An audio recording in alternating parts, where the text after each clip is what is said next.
Gentili amici e amiche, ben ritrovati per questo appuntamento speciale di Mix della domenica con Enzo Cataruzzi per parlare un po' di quello che è accaduto in questa settimana a livello politico e non solo in Friuli Venezia Giulia. Allora Enzo, dicevamo insomma che ci sono tante novità in arrivo, no? La novità importante è quella che il Premier ha lanciato, diciamo così, un carico da 90, come si dice in politica, perché la riforma diretta dell'elezione del Premier è una riforma che in qualche modo va a sballare un po' tutti i canoni normali che eravamo abituati da una cinquantina d'anni, dove mette in campo una cosa molto importante, come dice il Premier, viene eletto direttamente dai cittadini. È chiaro che a sinistra c'è un problema anche di accettare una sconfitta di questo tipo, che sarebbe una sconfitta per chi difende l'attuale Costituzione, quindi dovranno un momentino certamente trovare dei compromessi. Ma quello che io sottolineo è che questa idea del Premier dà il là anche al nostro Presidente della Regione, quindi alla sua maggioranza, di portare avanti il progetto del terzo mandato, sia per il Presidente della Regione, sia per i sindaci. E quindi io sono molto favorevole a questo, perché io penso che un sindaco non deve essere frenato dai 2 mandati. Se è bravo, al limite al terzo mandato non lo farà perché i cittadini la bocciano o altrimenti gli dicono vai avanti. Ma questo potrebbe cambiare la strategia, non la tattica, ma la strategia a lungo termine di molti partiti che si vedevano già in una staffetta, in un cambio, no? E per cui dovranno anche rivedere. Questo avrà un riverbero non da poco.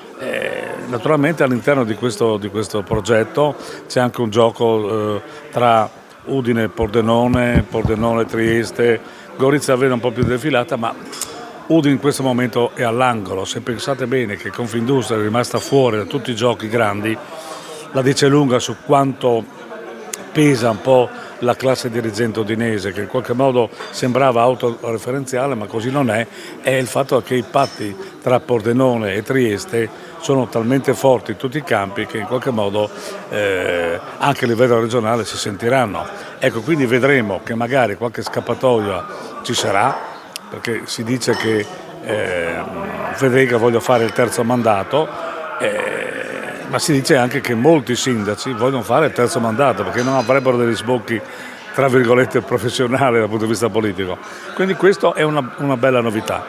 Altra cosa che possiamo segnalare è la questione dell'economia regionale, che al di là del PIL, di tutto questo che si parla, vediamo che molte ditte chiudono, l'economia frena, perché chi va a fare la spesa capisce bene che gli alimentari sono aumentati del 10, qualche volta il 15%, ci sono anche delle strumentalizzazioni, c'è qualcosa che comunque stride. È evidente, adesso andiamo verso le ferie natalizie, per cui magari siamo tutti più buoni, ma il problema rimane e rimane forte.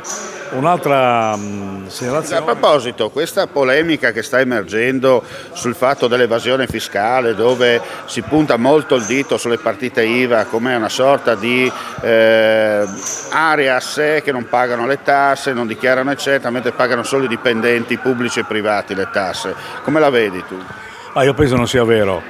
Come in tutti gli ambiti c'è chi lavora bene e chi lavora male, addirittura anche nell'ambito pubblico c'è anche chi lavora dopo lavorista in nero eccetera, se vogliamo metterla su questo piano. Certamente la questione dei commercianti sono sempre stati presi di mira, ma io vedo che i controlli ci sono, le forze dell'ordine lo fanno, la Guardia di Finanza fa il suo lavoro, cioè, diciamo che ogni tanto la buttiamo in politica, ecco. E per cui ci sono degli stereotipi da una parte e dall'altra che sono sempre questi. Bisognerebbe cominciare un momentino, sia da una parte che dall'altra, a, non dico giustificare, ma prendere nota di quello che una parte politica dice, a farla propria e comunque sia con onestà intellettuale a dire sì, è vero questo, no? Perché è evidente che in una situazione economica difficilissima come ci siamo venuti a trovare, stretti fra la questione economica nazionale e anche le linee molto strette d'Europa, che non dimentichiamo che il nostro governo sta lottando in Europa per farsi un po' largo, insomma, no? Infatti volevo farti questa domanda e poi chiudiamo. Come vedi la mossa della Meloni con l'apertura verso l'Albania per quanto riguarda i migranti? Ma qualcuno dice che è anticostituzionale, qualcuno dice che spendiamo troppi soldi, eccetera. Io penso che lei abbia voluto dare un segnale all'Europa per dire: se voi non ci venite incontro, in ogni caso, in qualche modo noi ce la facciamo lo stesso, in qualche modo dobbiamo uscire da questo impasse, e quindi ha dimostrato anche decisione, e io penso che l'opinione pubblica vuole essere guidata da dei leader che devono avere della decisione.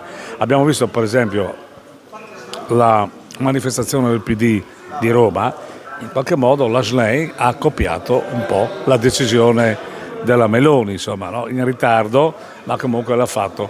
Certamente non penso che l'alternativa sia quella che è stata costruita così a tavolino a Piazza del Popolo, ma certamente qualcosa si muove anche dall'altra parte, e questo è un beneficio per la democrazia, perché un check and balance, un'alternativa ci deve essere, altrimenti la gente proprio non va proprio più a votare, insomma, ecco.